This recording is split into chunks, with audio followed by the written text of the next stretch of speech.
तर मामा, आता सरकार म्हणून एक तुमची शेतकऱ्याच्या वतीनं काय मागणी असेल आता सरकारला?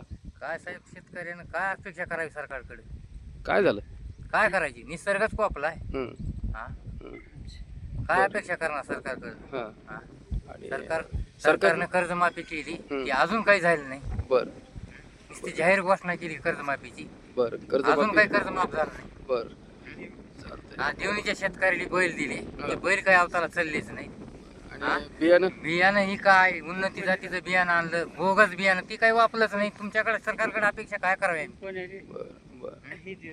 ठीक आहे. कंपनीला आता परवाने शासनानं दिलेले आहेत, शासनानं दिले, आता कंपनीवर कारवाई करावी अशी तुमची मागणी आहे? पर्यायच नाही साहेब, बघा.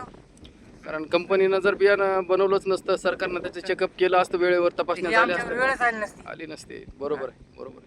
तर शासनाने तात्काळ मदत द्यावी अशी अपेक्षा तुम्ही करताय? काय करणार साहेब, पर्याय काय? ठीक आहे.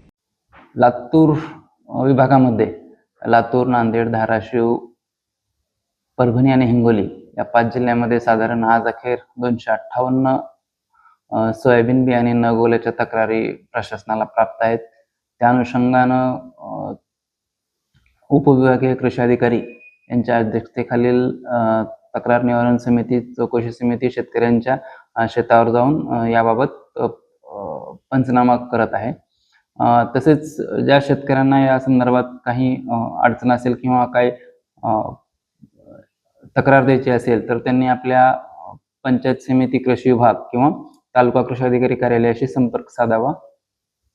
तर शेतकऱ्यांना काय आवाहन करणार? शेतकऱ्यांना एवढंच आवाहन आहे की समितीचा व्हिजिट झाल्याशिवाय आपलं ते दुबार पेरणी करू नये आणि त्यासोबतच सर्वच शेतकऱ्यांना पुनश्च आव्हान आहे, ज्यांची अजून पेरणी राहिलेली आहे त्यांनी पुरेसा पाऊस झाल्याशिवाय आणि ओल चांगली असल्याशिवाय पेरणी करू नये असे सर्व शेतकरी बांधवांना कृषी विभागाची आवाहन आहे.